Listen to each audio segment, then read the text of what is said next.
पाकिस्तान में इस साल एक बहुत ज़्यादा केसेस जो हैं वो रिकॉर्ड हुए हैं और एक उसका एक बहुत बड़ा मसला है, नॉट ओनली क्योंकि पोलियो एक ऐसी चीज़ है जो आपको बचपन से लेकर एंड तक आपको एक बीमारी जो है रहती है आपके साथ, ना सिर्फ ये बल्कि दूसरा क्योंकि बाकी दुनिया इससे अपने आप को छुटकारा पा चुकी है, तो पाकिस्तान अभी तक इसमें है। ये एक नेशनल लेवल पे, इंटरनेशनल लेवल पे एक एम्बैरसिंग चीज़ बन जाती है कि अभी तक अब इसको अच्छा। तो पोलियो ड्राइव उस वजह से इन्हांस कर दी गई और कतरे जो हैं वो घरों में जा जा के बच्चों को पिलाए जाते हैं, जिसके हम साथ हैं, हम पोलियो वर्कर्स के साथ हैं। उनकी जो एफ़र्ट्स हैं वो बहुत ज़बरदस्त हैं। वो जिन जिन इलाकों में जाके जो जो मुश्किलात काटने के बावजूद कतरे पिलाने की मद में जाते हैं घरों में, वो बहुत एक चीज़ है और किसी को इससे इनकार नहीं करना चाहिए। हुआ ऐसे कि लाहौर के DHA के इलाके में एक शख्स ने ऐसे ही किया कि उनके घर पे जब वो आए उन्होंने इनकार कर दिया और पुलिस वाले इनके साथ होते हैं, तो उनको फिर अरेस्ट कर लिया गया और उन पे केस किया गया। एक तो ये वाक़या हुआ। दूसरा कोरंगी के एक कबायली फैमिली सिंध में, कराची में, वहाँ पे एक फ़ैमिली जिनके 6 ग़ालिबन बच्चे थे,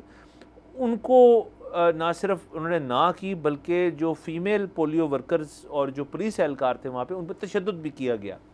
तो उनको भी फिर अरेस्ट कर लिया गया। अच्छा, अब ये वाक़यात जो हैं ये कोई नई चीज़ नहीं है, ये हमेशा से होते हैं। बट आज मैं चाह रहा था शो को हम थोड़ा एक्सपेंड करें इसके ऊपर कि एक तो देखें उनकी एफ़र्ट जो है वो ठीक है, वो तो बात अपनी जगह है, लेकिन अब मैं अपना ज़ाती वाक़या सर आपको अगर बताता चलूँ तो वो ये है कि मेरे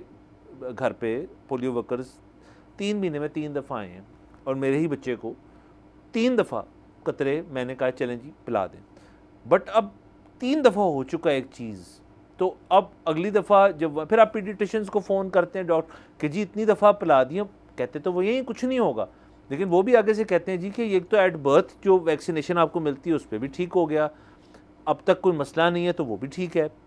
बट अब क्योंकि ड्राइव चल रही है, उनको ये चीज़ इशू हो गए हैं, ये वैक्सीन्स उन्होंने जाके जवाब दिए हैं वो महकमे को। अब इसका कोई सर मैकेनिज़्म निकालना पड़ेगा। जो DHA वाले शख्स का मैं जिक्र कर रहा था, उनका भी शायद इस किस्म का कोई मसला था कि जी मैं एक दफ़ा कर तो चुका हूँ पिछले महीने, अब मैं फिर क्यों करूँ। एंड ऑफ द डे जब आपकी अपनी औलाद के ऊपर बात आ जाती है तो वैक्सीनेशन से तो वैसे ही यहाँ पे सर लोग जो हैं वो ज़रा घबराते हैं। तो अगर आप एवरी मंथ कहेंगे जी कि इन्होंने अब ये जब तक 3-4 साल का नहीं होगा बच्चा, इसने हर महीने अगर वैक्सीन लेनी है पोलियो की, तो बहुत लोग जो है एतराज़ करेंगे। तो गवर्नमेंट को इस चीज़ पे भी सोचना चाहिए। अगेन मैं इस चीज़ को इस्टेब्लिश कर दूं कि हम उनकी जो एफ़र्ट है हम उसके साथ हैं, बट अगर आपकी रिकॉर्ड कीपिंग शो कर रही है कि एक बच्चा जो है वो ले चुका है 1 नहीं 2 नहीं 3 दफ़ा, तो फिर चौथी बारी उसको आपको नहीं देने चाहिए। तो इसका कोई मैकेनिज़्म उनको बनाना पड़ेगा, मैं सिर्फ ये कह रहा हूँ सर। अनफॉर्चुनेटली इसका मैकेनिज़्म अगर आप चाहते हैं कि इफ़ेक्टिव हो तो फिर वो बनवाना पड़ेगा किसी गोरे से,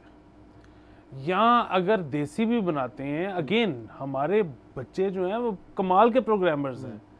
लेकिन आई एम श्योर कि जब वो प्रपोज करते होंगे कि जी अब हमें इस मौके पे एक सर्वर लेना है जो कि इतने $, कॉस्ट करता है, तो हुकूमत कहती होगी कि नहीं तो सस्ते में भी मिल जाता होगा। सो बुनियादी बात ये है कि आपको एक महंगा सर्वर, महंगे प्रोग्रामर्स, महंगे एडमिनिस्ट्रेटर्स चाहिए ये मेंटेन करने के लिए, क्योंकि अदरवाइज तो यही होगा कि अगर टाइमली देखें, आपके मोहल्ले में एक दफ़ा आया, आपका बच्चा घर पे था, उसने उसको पिलाया, वो चला गया, अगला घर मेरा था और मेरा बच्चा घर पे ही नहीं है उस दिन, वो नहीं, अगले दिन जब वो आया तो मेरा बच्चा घर पे था, उसने उसको तो पिला दिया, वो फिर इंसिस्ट कर रहा है आपके बच्चे को पिलाने में। तो ये जब तक रियल टाइम पे अपडेट नहीं हो रहा, और इसके लिए अगेन प्रोग्रामिंग भी चाहिए और इसके लिए एक अच्छा सर्वर भी चाहिए, इस सब के लिए पैसे चाहिए। सब्सक्राइब करें और बेल दबाएं ताकि कोई खबर रह न जाए।